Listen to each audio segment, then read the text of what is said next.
ওকে কি দেন দেন কি যা থাকে দেন দেন আর দেন কদিন তো বাদ আরে আমার ভাগ করে দেন না বেশি দিলাম না আমি অল্পই দেন আমার দাদা আগে একটা কোরবানি দিতে মনে করো হে হে গরু তোল দেয়া 11 ফের আইতে যাইতে আর মাতালা গরু ফেট বাঁচবে না তোর দাদা বেলা আগে গরু লই যাইতে হেই নফসেতে বাজতে বলে ঠালা হয়ে গেছে আন্দারমানিক নদীটা হে তোর দাদা বলে করে দিয়ে গেছে হ্যাঁ হ্যাঁ হ্যাঁ দাদা বেটা অনেক উপকার করছে মানুষের বুঝছো দূর রোমা আজকে 4-5 দিন পর্যন্ত খালি এই গোস্তই খাই গেলাম কোনো হাক পাতার কোনো নাও পাইলাম না এই খাইতে মানছে সারা দিন আকা তেনক এই খাইতে খাইতে আমার জানটা কিছু কয় না দেখতে কোনো হাক পাতা পাইনি ও চাষি হাক পাতাটা রানছেন দূর রোমা কিছু রান্ধে না এই খাম এই হারা দিনে গোস্ত মতো ভাল লাগে আর বাড়ি আছে না কি করছে ও খালা বাড়ি আছেন দূর তোর তো দেই বন্ধ বাড়ি থাকতে দেন আলু ভর্তা আছে কিছু ভাগ টাক থাকলে ওটা জান দিয়ে বাদ দে এই জানলাগুলো খারাইছি এই বলায় কেডা কুলি হয় ও খালা কিরা বলায় হয় দেখে লই তুই ইচ্ছো নে কি দেবেন না সামুক গিয়া আগদা যাইও শান্তি নেই জানলাগুলো খারাই দিছি কি আছে কি দেবে না না খারাই দেব কি আমার লাগে কাম কি ভাই আমার এলাকাতে আমি হুজুর ঢুকিনি আসু ঠেলে ঢুকিনি আজকে মনে করেন 6-7 দিন তোমার গোস্ত খাইতে তেমন করেন পেটের কাম হয়ে গেছে ঠিক আছে আমি ভাত মাত কিছু খাইতে নি হেলে গাইলাম এইবারে কাকির ধরে কই দেই একটু হাক টক দেন আলু ভর্তা মনে থাকলে দেবেন হ্যাঁ তো আন্দি ঘরে বানাই নাই বলাইছি মালা আইছো কে গোবারি জানো হ্যাঁ এটা আমাগো বাড়ি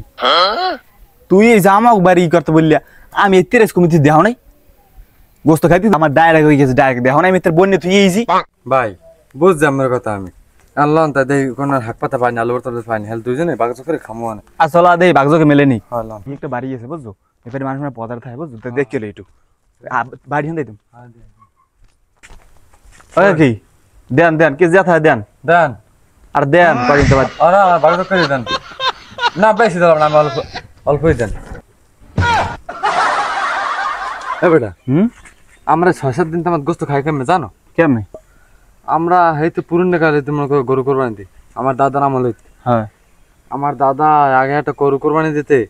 আমার দাদার 11 ফুট বুঝছো হে গরু তোল দেয়া 11 ফের আইতে যাইতে আর মাতালা গরু ফেট বাঁচবে না এত বড় বড় গরু আনলে এখন তোমরা কইলে কবদিন গপ্প মারে হ্যাঁ হ্যাঁ তোর দাদার গপ্প মোর আব্বাই কইছে বেটা এই যেনাগো গরুটা কিনে আনছে হেনাগোই গরুটা মন করো মুতে দেছে মুতে দেওয়ার পর এই 88 বন্যি হেনাগোই হইছে হ্যাঁ গপ্প শুনছি আমি হ্যাঁ বেটা তুই ঠিকই কইছো তোর দাদার আমি অনেক গপ্প শুনছি আরে বেটা তুই জানো হ্যাঁ মোর দাদার যে গপ্প তুই হনলে তো মন করো পাগল হয়ে যাবি একটা গরু কিনছে বুঝছো একটা গরু কিনিয়া আনছে যে নাগো হেনাগো তো মন করো মোর তো ঠিক মতন দেই নেই এবার যা শুনছি এখন কইতে আছে গরুটা এত বড় মন করো এখন তোর বইয়ে দেখামো না খালাই দেখাম না বই দেখাম অত মনে করিস যে এত বড় ইতিহাস বুঝছো বিয়ামালা বড় এখন ওই নকশটা আছে না নকশটা ওই দিয়া মন কর গরু আদলে ডাইরেক্ট মন করে আলসা যে নাঙ্গল দিয়া এরকম খালি বাইজি হয়ে যেতে মন করে মারি মুড়ি মানে উঠতে যাইতে ডাইরেক্ট বুঝছো এইরকম মন করে আল এত বড় গরু আনলে হ্যাঁ বেটা তোর দাদার গরুর গপ্প আমার আব্বা আমাকে লাগে মারছে তোর দাদা বেলা আগে গরু লই যাইতে হেই নফসেতে বাজতে বলে ঠালা হয়ে গেছে আন্দারমানিক নদীটা হে তোর দাদা বলে করে দিয়ে গেছে দাদা বেটা অনেক উপকার করছে মানুষের বুঝছো ওদের কত সুন্দর জাহাজ লঞ্চ স্টিমার নৌকা টৌকা সবই তো চলে হ্যাঁ কত বড় উপকার করে দিয়ে গেছে বেটায় তেতালা লঞ্চ হয় মাঝে মাঝে দেখছো হ্যাঁ তেতালা লঞ্চ হয় উপকারের শেষ নেই এর লিগে আমরা তো গোস্ত খাই বুঝছো এই 6-7 দিন তোমার গোস্ত খাইতে পেটের মনে করো যে আনলে সব মরে গেছে আর খাত মন চায় না তো ক্ষেত্রে মানছে খামু কি আপনি বেটা ভালো লাগে না বেটা যদি 5 লাখ টাকা গরু কেনে তা গোস্ত কমায় তাই কম গোস্ত হয় হ্যাঁ খাইতে আগা হয়ে গেছে আগা মন করো